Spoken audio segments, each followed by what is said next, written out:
齐元举着的拂尘顿时无法落下，僵持一二，只得一声轻叹：唉，罢了。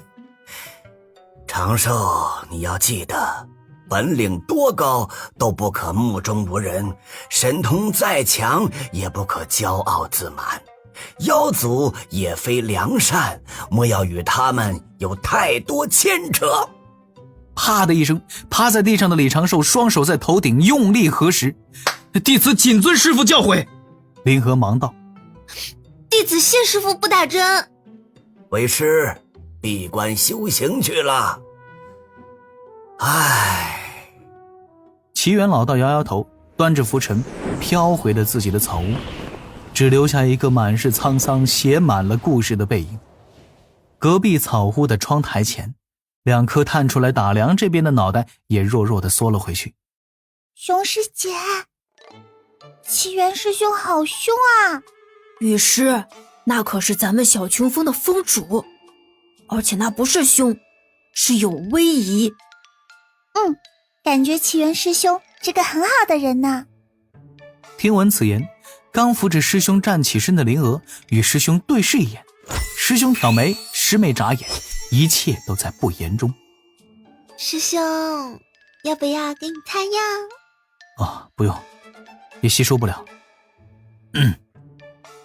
辉兄，这就回丹房闭关了。唉。李长寿轻叹了一声，做了一朵白云，毫无形象的直接趴了上去，飘回了丹房。解决了这件有些闹心的事，李长寿稍微的整顿了一下心念，将各处指导人的活动都停了，心神回归到了藏在地底的海神指导人身上。稍后还是要准备一份谢礼给月老老铁送过去。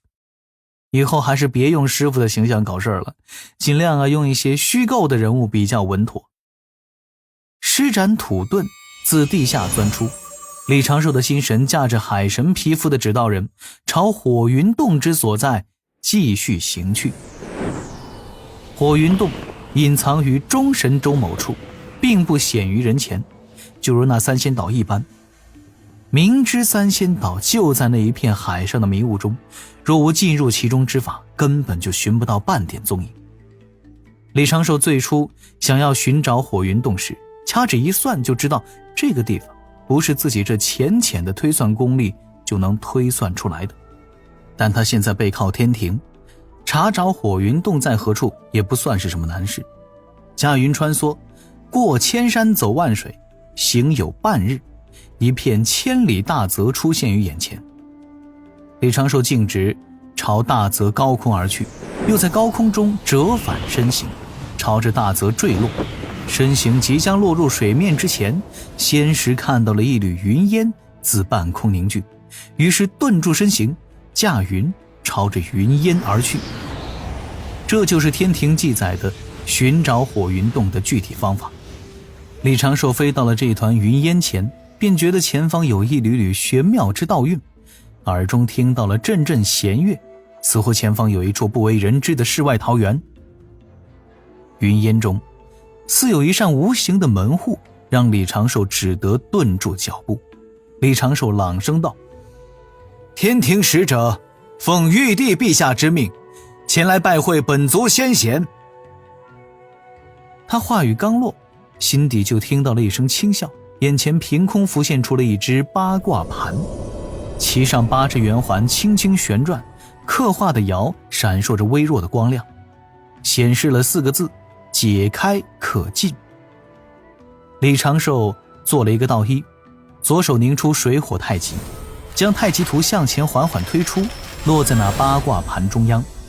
而后阴阳流转，八卦盘开始轻轻闪烁光亮。李长寿的心底又多了一句：人教弟子可入。那扇无形的门户顿时消失不见，前方出现了一条山洞，山洞极深，但其内光线明亮。李长寿又做了一个倒一，提着东木公从天庭宝库中备好的丰厚礼物，迈步进了这个洞口，心底依然满是警惕，时刻准备扬了自己。前行64步，眼前豁然开朗，眼前还是一片大泽，似乎就是刚才所见的那片水域，又像是水域的镜像。大泽之上明显分了左右两大区域，左边区域有7座仙山漂浮，其上景致各有不同，大多比较安静。右边区域则是连绵不断的群山互相接连，到处都是宫殿楼宇，飘出阵阵女子的欢笑声，抚琴弄箫的乐声。很明显，左边是比较正常的人族先贤隐居地，右边是轩辕皇帝的家属区。虽然带领人族奋战挣扎，保存人族火种的燧人氏以及伏羲氏、神农氏为3皇，功德比较多一点，但是轩辕皇帝明显才是退休人皇中的人生赢家，后宫3000都纳入了火云洞，大家和睦相处，欢声笑语不断，成为一个可以一起长生不老、快乐逍遥的大伐木累。这也太强了吧！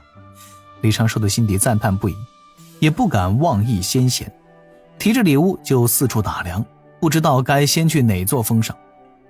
正此时，李长寿看到了大泽角落中有只扁舟，他眼前一亮，驾云就飞了过去。远远能见扁舟上有一个穿着蓑衣的壮汉在钓鱼，但是离着稍微近一些，却听到那个壮汉在轻轻地抽泣。前辈，前辈！李长寿远远地喊了一声，那正在钓鱼的壮汉赶紧抹了一把脸，转身看了过来，露出了一张面貌堂堂、心情不畅的国字大脸。你谁呀？干什么的？咋进来的？嚷嚷啥呀？这里可是火云洞。李长寿听着这壮汉发出的带着那南赡部洲某地口音的浑厚嗓音，一时之间也是有点语塞。我真的是因为寂寞了吗？那艘巨大的木船上，一处静室内，面色有些茫然的狐女趴伏在床榻上，身后出现了6只雪白的狐尾，狐尾在轻轻晃动，她在回忆，也在思索。不，这不该只是寂寞。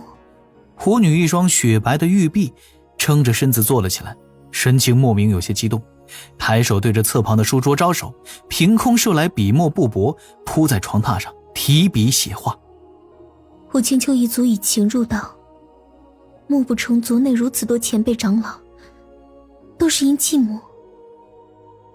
不，或许我是因寂寞动心，但此刻我心底确实是有你的。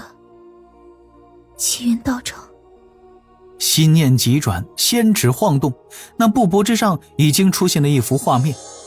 悠悠地牢间，一名老道的身影静静而立，注视着地牢内的那只雪白妖狐。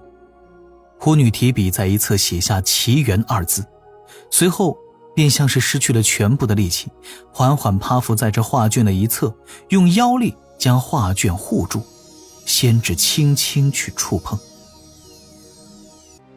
如此过了半个时辰，狐女慢慢起身，盘腿打坐，这幅画卷就漂浮在她面前，轻轻地晃动，里面的人物像是活了过来。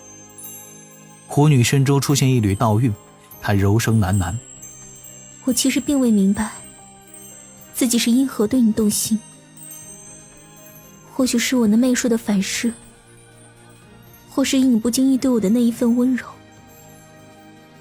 但我会去弄明白自己本心与本意。答案若是在道中，我自是去道中寻。你说的不错，我若连自己的心意都搞不明白，也无法反驳你只因寂寞的说法。我青丘心兰也不配再修什么情道，但道长你说错了，情非寂寞，情乃真心。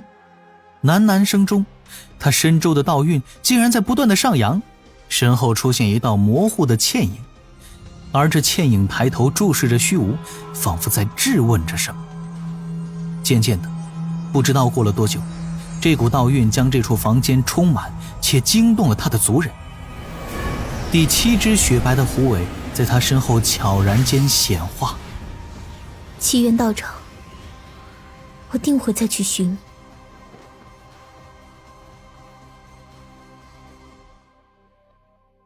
前辈，晚辈人教弟子，现为天庭海神，领玉帝之命前来火云洞拜访各位人族先贤。人教弟子，天庭海神。刚才还有些不拘小节的壮汉，闻言顿时就端坐起身，这方言口音也收了收。哪怕只是身着蓑衣，依然是不怒而威，那国字大脸更是透露着少许霸气。李长寿注视着这个壮汉，眼前似乎升起了一座巍峨高山，屹立大泽之上，威临天地之间。这是哪位退休的人皇啊？就听此人沉声道：可有天庭信物？啊，自是有的。李长寿立刻拿出玉帝陛下的亲笔信，端在手中，其上有一条金鳞龙影在缓缓游动，一缕玄妙道韵流转开来。这大脸壮汉缓缓点头，言道：却为秉天道而行三界之天地。他话语一转，又道：你既自称人教弟子，应当也是人族出身，为何以化身前来？不敢欺瞒前辈，弟子真身不敢在洪荒走动，如今也只是以化身在天庭效命。那你如何自证身份？此地可不是你随便捡了一封书信就能擅闯。这壮汉皱眉道：我倒是无所谓，若是惊扰了各位前辈清修，你当如何担待？各位前辈，这个壮汉的样貌，我似乎在一副羊皮古卷上隐隐见过呀。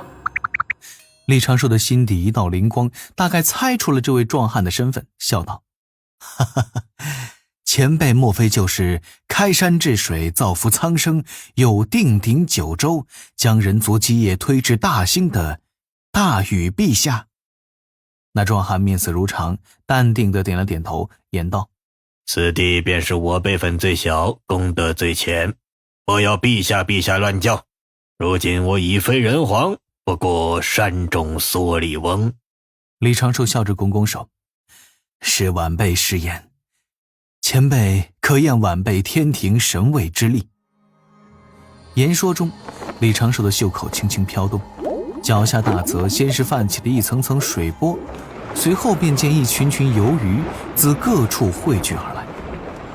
此地游鱼大半都是灵鱼，身上鳞片七彩斑斓，游于水面之下，照得人眼花缭乱。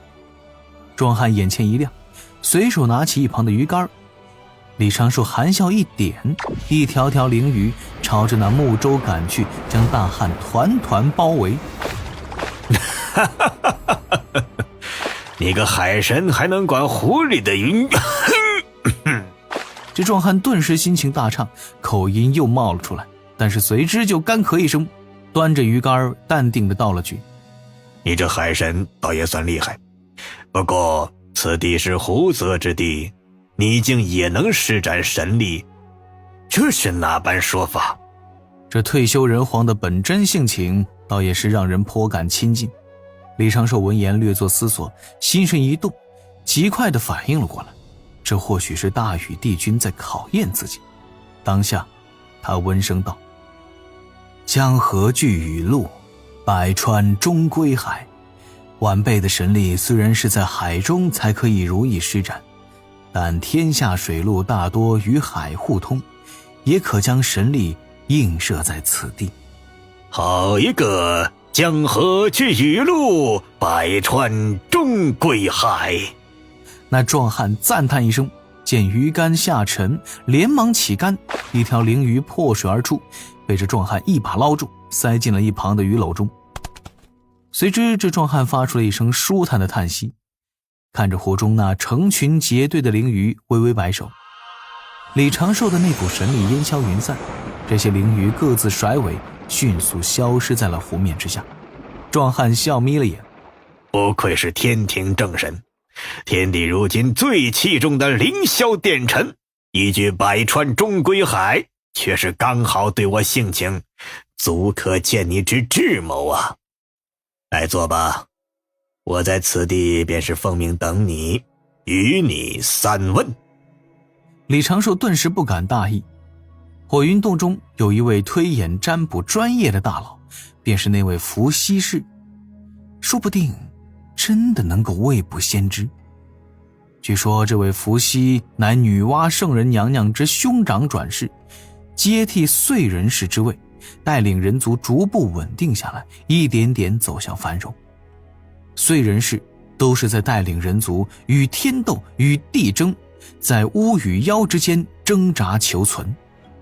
伏羲氏则是将一部分精力放在了巩固人族自身气运，算是给人族以开化完善人族修行之法。